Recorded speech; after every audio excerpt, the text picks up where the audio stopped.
Yes, ready to go ahead? Yeah. Okay. Well, thanks for coming. Obviously, we're here to talk about trade we made last night. I'd like to first start with Noel.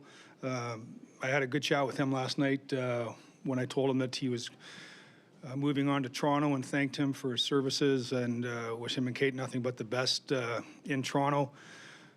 There's a little bit of guilt in a call like that, because when we recruited Noel, we were trying to envision a team that was going to be successful, was going to push for a championship, that was going to be competitive with the teams in our conference. And I apologize to him because I didn't deliver on my end of the bargain to give him something, that I had talked about. And that's difficult, because you want to have credibility when you're talking to free agents, and I told him that that's on me, that we weren't able to deliver our portion of what we told him. And he's a seasoned pro, he understands that there's no guarantees, but when you look at players, Cliff Fletcher, a former manager, used to have a saying, you put three columns: overachievers, achievers, and underachievers, and Noel certainly went in the overachiever category.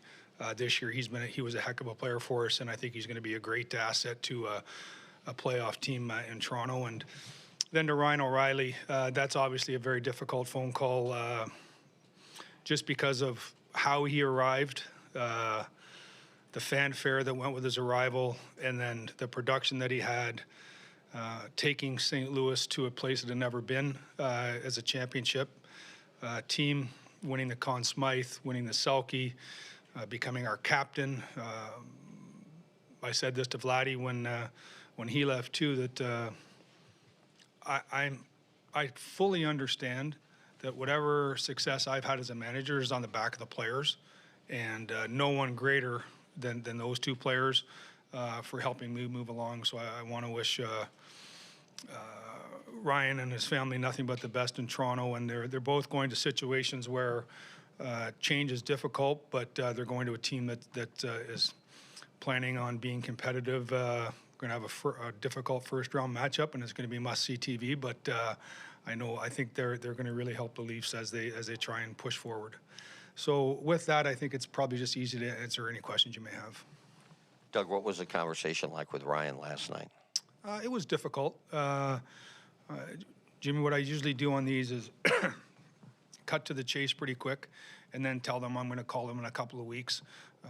My experience being, when you tell someone that they've been traded, their mind goes. They have a wife to worry about. They have kids to worry about. They don't really hear what you're saying. And the things I want to say to Vladimir, the things I want to say to Ryan, to Noel, are things that I want them to hear. I want to give it time to digest. And so these initial calls are relatively quick. A quick thank you, but I know their minds aren't there. So it was a very difficult call for me, because, as I said, they took me on a hell of a ride, and he took me on a hell of a ride, and I enjoyed every second of it. And but in this business, this is the business I chose to be in, where difficult decisions have to be made. Doug, I think it was Ryan's comments on the phone with you at the time that you made the trade. He said, "Let's go win a cup." And could you ever envision him having this type of impact on the organization that he's had when you brought him here? I would say yes. I mean, we felt we were a championship caliber team for the better part of a decade, and we weren't getting over the top. And so you bring players like Shen in, and you bring players like O'Reilly in to try and push you a little bit further. You bring in, Bozak felt a nice role for us. David Perron came back, and so we weren't doing this just to squeak into the playoffs. But ultimately, when you work in a franchise that had never won a Stanley Cup and you win it, it is something that you look back on, because it's not like it happens every day. But I'm not surprised the impact Ryan had. From the Ryan O'Reilly I had the honor to work with internationally and got to see from a distance, and then working with him and seeing, quite honestly, a better person off the ice. And it was difficult yesterday because there was talks going on with Toronto, and then I see him with that yesterday on the ice, and he and I signed a contract for Hunter, and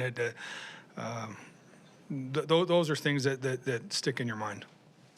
Doug, just like Tarasenko, when we talked about it last week, was it imperative again? If you were going to move Ryan, a first-round pick was going to be important here. Yes, yeah, I think that the equity in the NHL now to have as first-round picks, we now have 3. And I wish I had a crystal ball where I could tell everyone how this is going to work out, but I don't. We could use all 3 of those picks to select players, and then all 3 of those players will get then put into our development process, and then our American League team, and then be in the NHL at some point and have long careers, or they might be gone before their names are ever called. You know, I don't know how it's gonna play itself out. One thing that I do know what we're going to do though is if we move picks players, it's not going to be for one-year players. We need to again retrench with players in their 25, 26 and under that have term on their contract so they can grow with that next core of players we have. Doug, you've always said, with respect to the trade deadline, that the players, by how they play, make the decision, or at least help make the decision for you. When did you kind of cross the Rubicon, so to speak, that you were going to be a seller? Was it the 5-game losing streak, or even before then? It was probably a little bit before that. This year we haven't been able to find ground zero. Good teams don't fluctuate the way we fluctuated. Win 3, lose 8, win 7, lose 5, win 3. Like that's what that indicates to me is a team that doesn't have a foundation and something to fall back on quickly when things are going bad. When things went bad, we allowed that snowball to gain momentum going down the hill. And when things were going good, that snowball gained momentum going down the hill too. But we didn't. Our valley was like I say to my belief with younger players is, I'm not worried about your top game. I'm worried about your worst game. That's what gets you. That's what keeps you on the bench or in the press box is your worst game. And great players, valleys are very close to the peak because they're. If that makes any sense, like there's not a lot of fluctuation in their game. Well, our organization, our team game this year was like a young player. The good was really good, but the bad was really bad. And so the 3-game winning streak that we're on now, I'm hoping it goes to 5 or 8 or 9 or 10, and I hope we found a foundation now. Maybe this is something that they'll galvanize around and go on a run, and you never know what's going to happen. I think there's still good players in there, and I think that if we can tighten up defensively, we do have enough scoring. Now, as a manager, what I'm going to do is look down and see what players are buying in. I know what winning looks like, and I also know what quitting looks like, and that's what I'm going to be watching on which way we go. Doug, how quickly did this develop with Toronto, or has this been going? The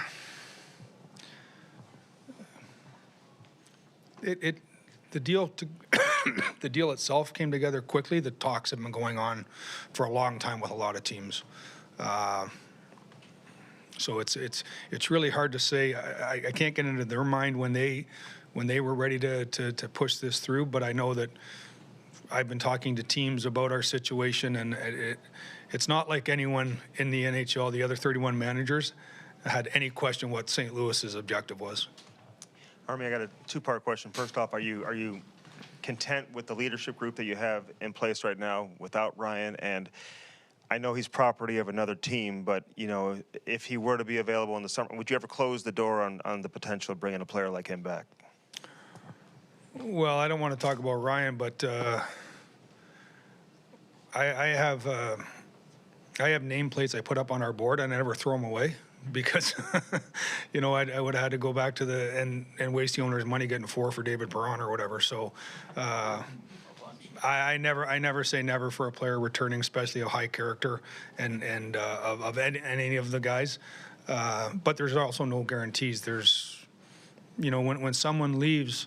They may fall in love. They may fall in love with the city. They may fall in love with their new team. So there are no guarantees. But I am not one that looks as parting ways is something that's final with any player. What was the leadership? Yes. Leadership group, yeah. Yeah, that's things we're going to watch right now. I think that there's going to be a natural disappointment from veteran players to why we're here and what is management doing, why are they selling off. And as Jimmy said, I reacted to how we played. And there has to be some there's certainly a ton of accountability with myself. Then it goes to the coach, then it goes to the players. We all have to be held accountable to why players aren't here right now. And but the leadership is going to be, it's not going to be what they say, it's going to be how they play and how they act on the ice. Overblown what they say in the room. Dave Taylor, who we worked has a great line when someone says that guy's really good in the room, and he says, well, tell me when they start flooding the room. So I just care what they do on the ice, and that's where I want to see their leadership come through. Army, you've been candid about when you feel like this team has a shot at a championship window, and you've been candid about when this season's closed for you in your minds, and it's a painful process to try to move it forward.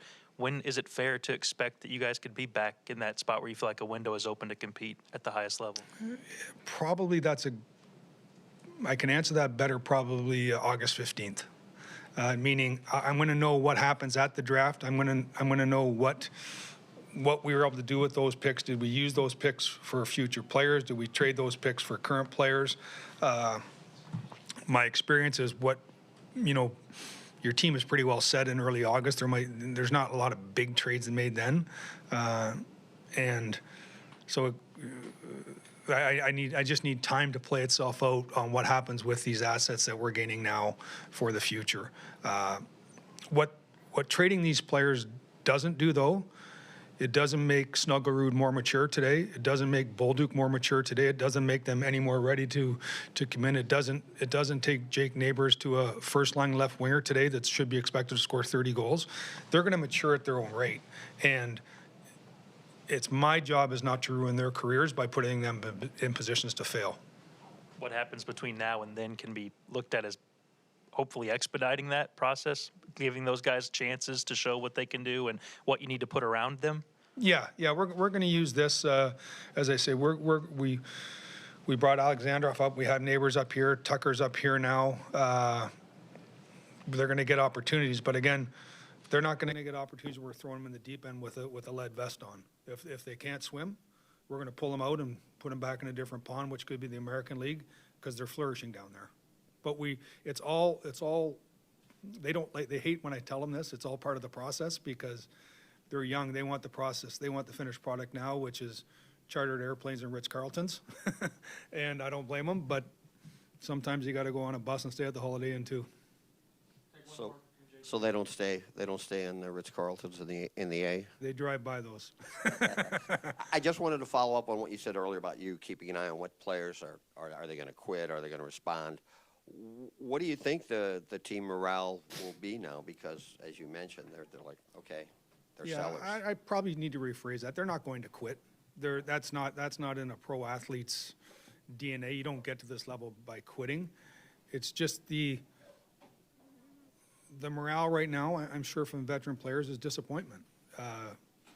The morale right now from ownership is disappointment. The morale right now from the general manager is disappointment. You don't want to be here. This isn't something that you start the season and say, I hope I get to the trade deadline and we're really bad so we get draft picks. Like that's not how any of us are wound. That is the reality of where we're at.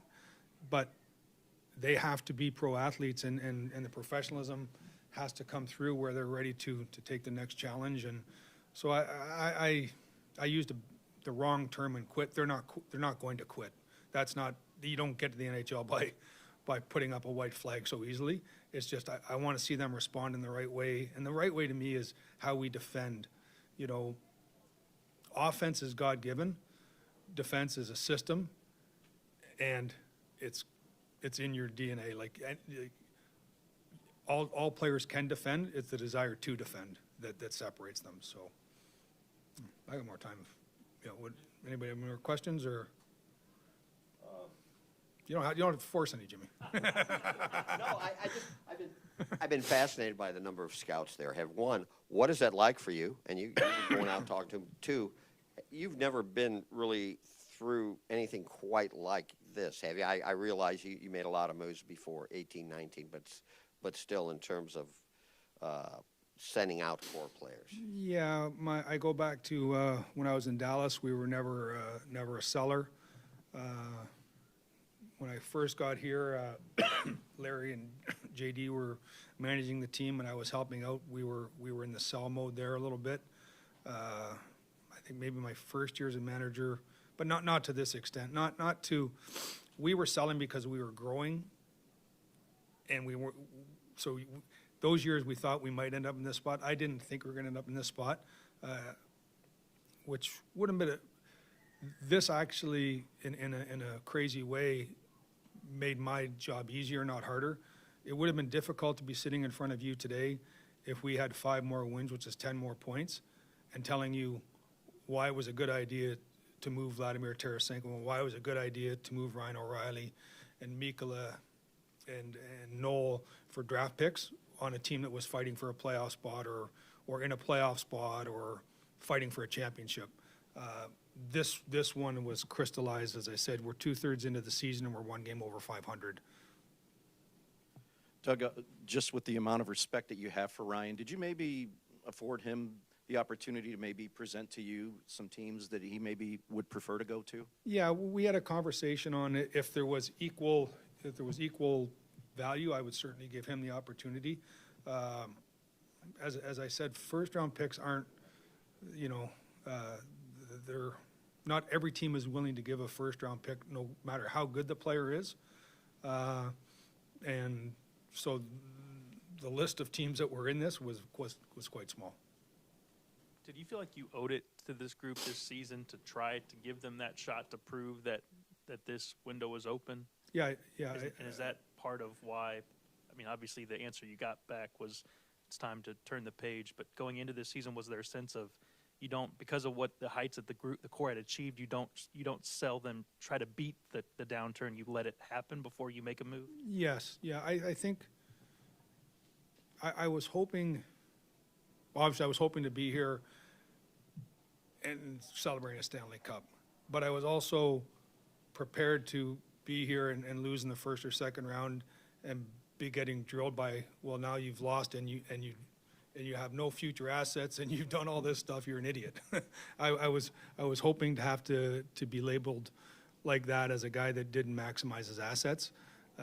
This year, I didn't have that. I guarantee I'm still going to be an idiot in a lot of people's eyes, but it wasn't that difficult to move on, and because we're not a competitive team with the good teams right now. Doug, what do you tell the fans who may be thinking, oh my gosh, we may be in a period, a rebuilding period where it might be 2-3 years before we're back in the playoffs? Just what do you say to them? Well, I thank them for their support for the last decade. I think that the casual fan, that comes when the team's winning and doesn't come when the team's losing, aren't going to change.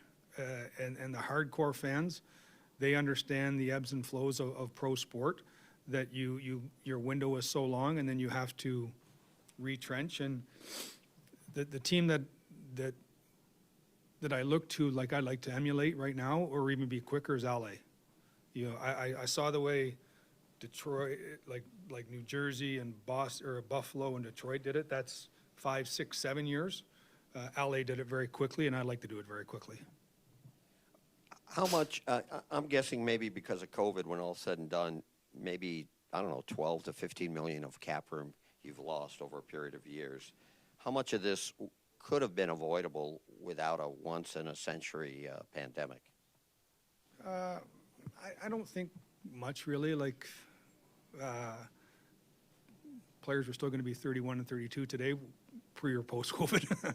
I think when I was driving in town today, what disappointed me the most was the lost opportunity we had to defend our championship. We were playing very good hockey. We were gelling. We were coming together. We wanted to see ourselves compete against everybody. We like that Stanley Cup playoff tournament. There's a play-in round. You're playing in front of no fans, and then the whole next